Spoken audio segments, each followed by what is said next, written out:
Assalamualaikum warahmatullahi wabarakatuh. Baiklah, pada kesempatan kali ini kita akan sama-sama belajar tentang teori relativitas. Saya Anita Ekawati, guru SMA Negeri 4 Lahat, Provinsi Sumatera Selatan. Silakan berdoa terlebih dahulu sebelum belajar agar apa yang kita pelajari mendapatkan berkah Allah Subhanahu wa taala.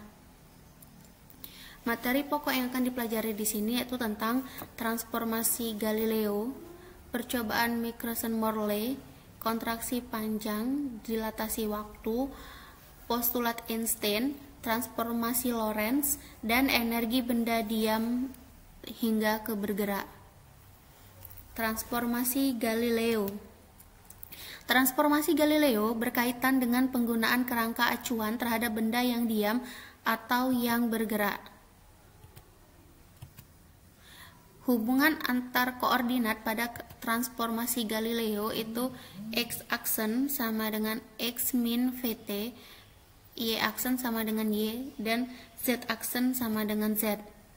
Hubungan kecepatan benda terhadap masing-masing kerangka acuan yaitu ini, turunan dari dx aksen per dt sama dengan dx per dt min v.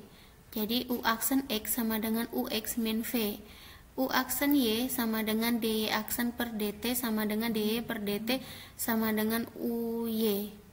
Sedangkan u aksen z sama dengan dz aksen per dt sama dengan dz per dt sama dengan uz.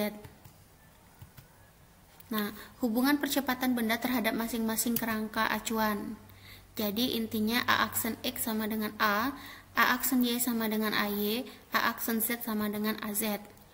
Hukum Newton pada transformasi Galileo. Hukum Newton kan rumusnya F sama dengan M kali A. Berarti kalau di transformasi Galileo itu A-nya diganti A aksen, jadi M kali A aksen sama dengan F aksen. Postulat Einstein. Hukum-hukum fisika dapat dinyatakan dalam bentuk persamaan yang sama untuk semua kerangka acuan inersia. Besar kecepatan cahaya dalam ruang hampa sama untuk setiap pengamat dan tidak bergantung pada keadaan gerak pengamat.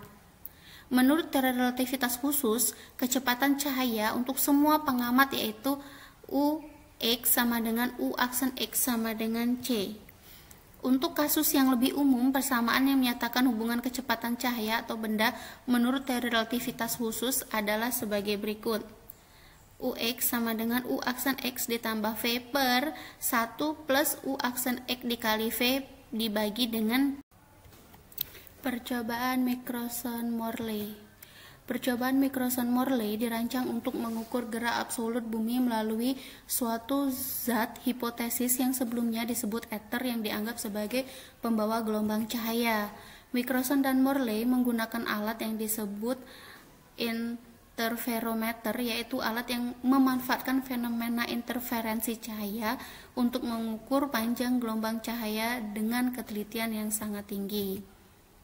Nah, alatnya seperti ini.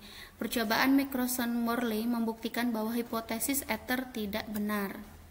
Sekarang transformasi Lorentz. Perumusan transformasi Lorentz itu intinya Ux sama dengan U aksen X plus V per 1 plus U aksen X V dikali V dibagi C kuadrat.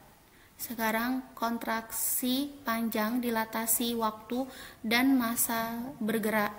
Panjang benda yang sedang bergerak terhadap pengamat dalam arah sejajar dengan kecepatannya dapat dikatakan mengalami penyusutan, dan keadaan ini disebut kontraksi panjang atau kontraksi Lorentz.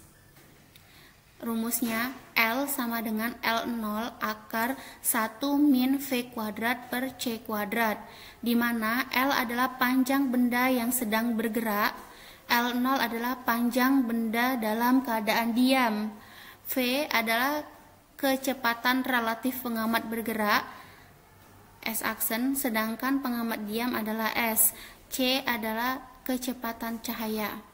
Kalian pernah lihat pesawat terbang? Kalau kita lihat pesawat terbang dalam kondisi diam itu lebih panjang ya, daripada saat dia bergerak di udara kita melihatnya dari bawah itu jauh lebih kelihatan kecil.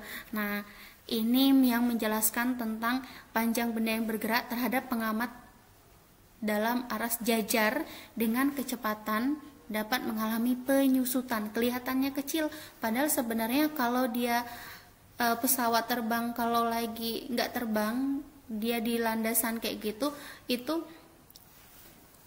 panjang sekali. Nah, waktu yang diukur oleh pengamat bergerak lebih lama dari waktu yang diukur oleh pengamat yang diam. Peristiwa ini disebut dengan dilatasi waktu.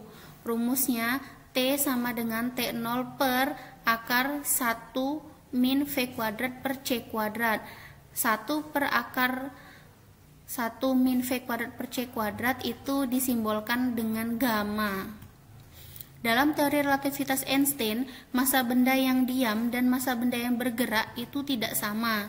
Jadi M sama dengan gamma dikali M0 sama dengan M0 per akar 1 min V kuadrat per C kuadrat. M0 adalah massa diam, M adalah massa bergerak.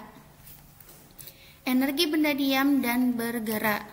Einstein berpendapat bahwa energi total benda ketika bergerak dengan kecepatan V adalah mc kuadrat, sedangkan MOC kuadrat adalah benda total benda ketika diam, dan energi kinetik disimbolkan dengan EK. Nah, jadi energi kinetik sama dengan MOV kuadrat per akar 1 min V kuadrat per C kuadrat dikurangi MOC kuadrat. Atau bisa juga energi kinetiknya MC kuadrat min MOC kuadrat. Atau bisa juga energi kinetiknya buka kurung M min MO tutup kurung C kuadrat. Energi kinetik sama dengan energi dikurangi energi awal. Mungkin itu saja yang bisa saya sampaikan. Terima kasih banyak telah semangat belajar daring fisika. Patuhi protokol kesehatan. Assalamualaikum warahmatullahi wabarakatuh.